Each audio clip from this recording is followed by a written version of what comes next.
What's good, YouTube? It's your boy Peabody back with another reaction. Today we got the mysterious artifacts found in the jungle. If you like the video, man, don't forget to hit the like button and also subscribe to the channel. Done talking your head off, man. Let's get into it. A gold-filled tomb was found deep in the Panama jungle with dozens of sacrificed people buried inside. A huge Maya city the size of San Francisco sat hidden under the trees. No one knew it was there, and a lost stone city in Mexico buried for over 1,000 years was just waiting to be found. These are mysterious artifacts found in jungle ruins that shouldn't exist.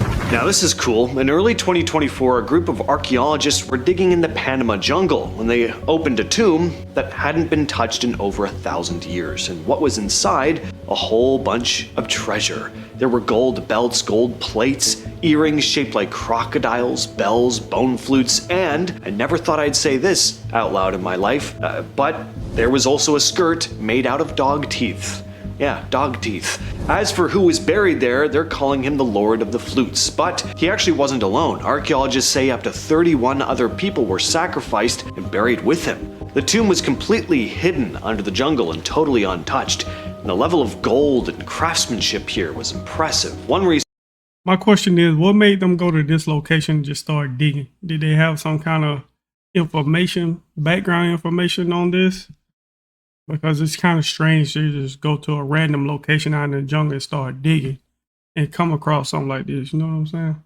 Researchers said the discovery had, quote, incalculable historical and cultural value. A lot of gold. Now, this wasn't the kind of place archaeologists expected to find a burial like this. It's not one of the major empires like the Aztec or Maya. It's just a small group living out in the jungle. So how did this much gold end up here? And who was this guy? No one's really sure, but it definitely makes you wonder how much we still don't know about ancient civilizations hiding out in the rainforest.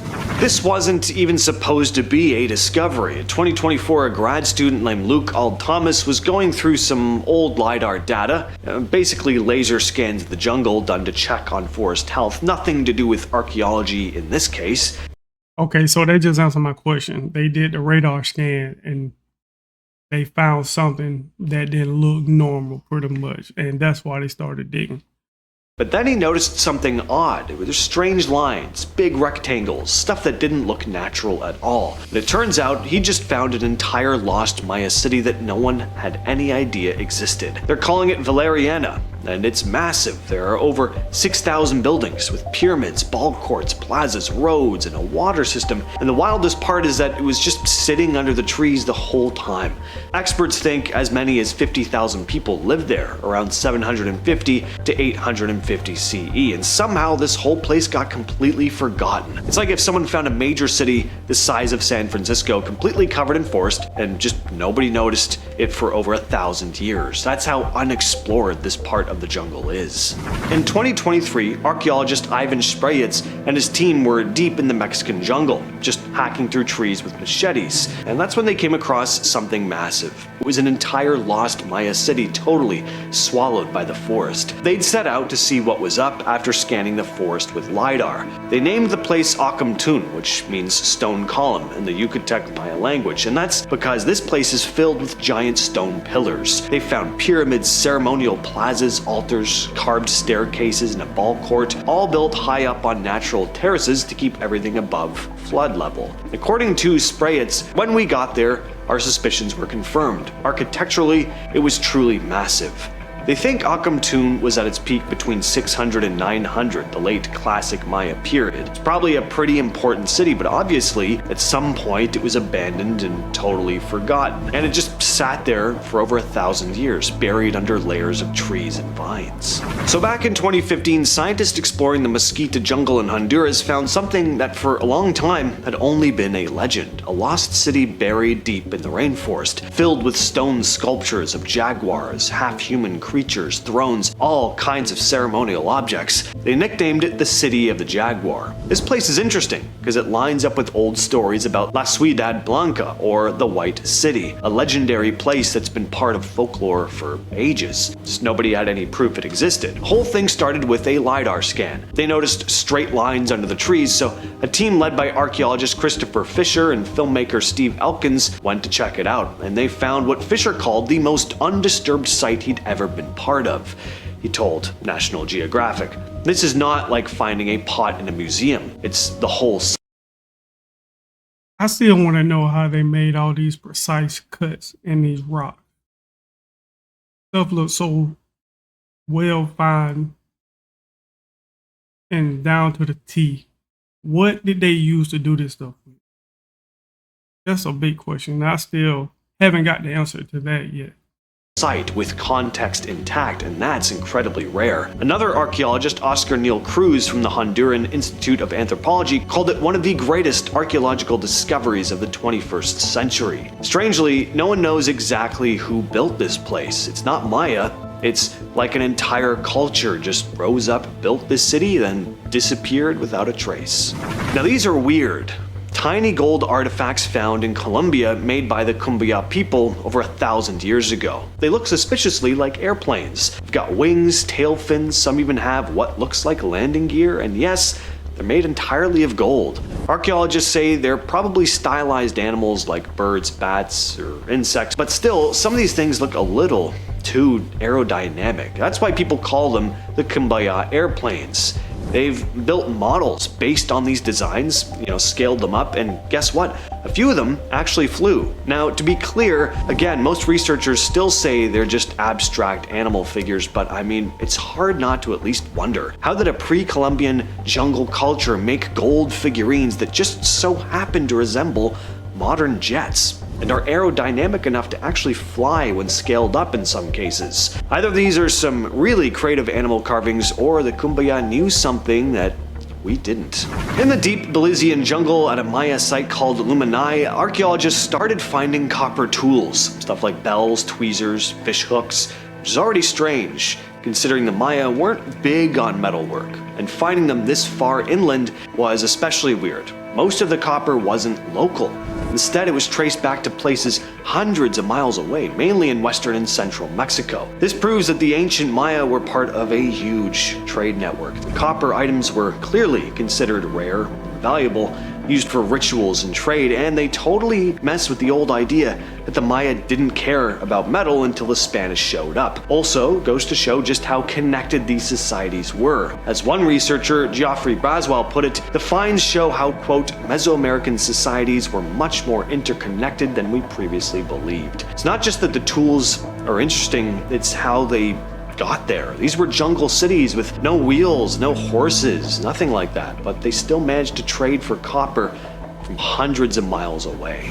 This one kinda looks like nothing. I mean, just an old bone at first glance, but the Ashango bone, found near the headwaters of the Nile close to the Congo jungle, is over 20,000 years old. It might be the oldest known math tool.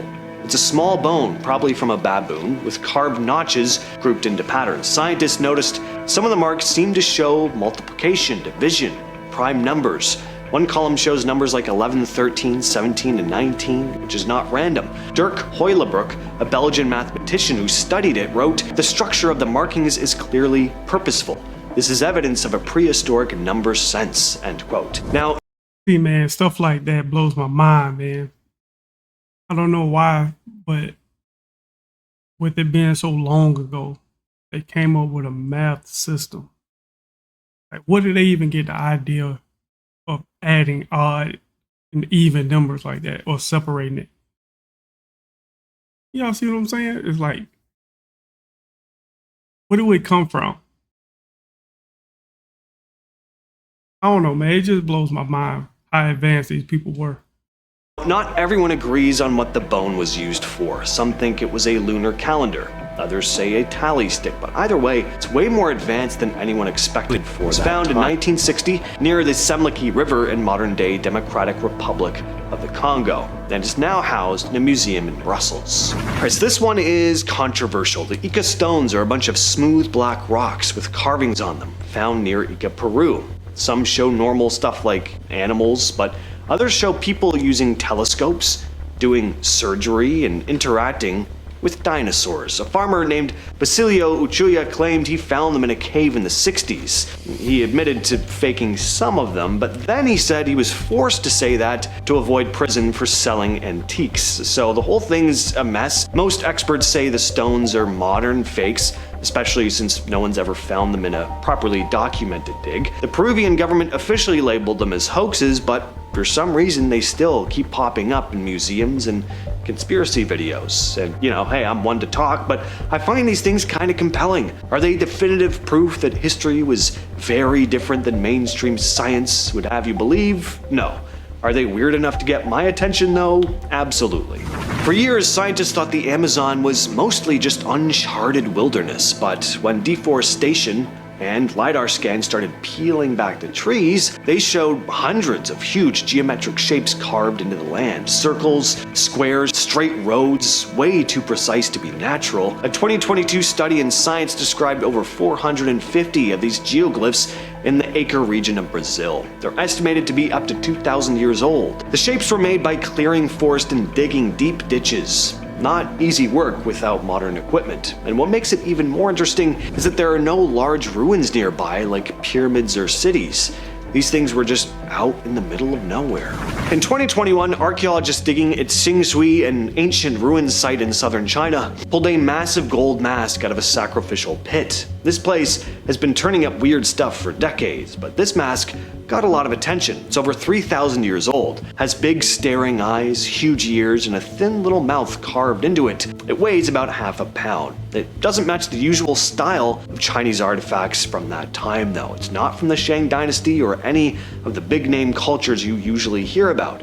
It came from the Shu civilization, a lost culture that we still know very little about. No one really knows why they buried all this stuff in deep pits or why their art looks so different from everything else around it. I've been your host, James, and I'll catch you, yes, you specifically, in the next video. Man, to end the video, but I bet there is so much gold out there buried somewhere just left to be discovered by these ancient civilizations. Because I know back then they probably had first dibs on all of this stuff. And they probably didn't even know the value of it, or maybe they did. But because it seemed like every time they find something new, it's always gold related. It's always covered in gold. There's gold somewhere. But I don't know, man. But if you like the video, man, make sure you hit the like button. Don't forget to subscribe, man. And once again, I appreciate y'all for rocking with me. Until next time, peace.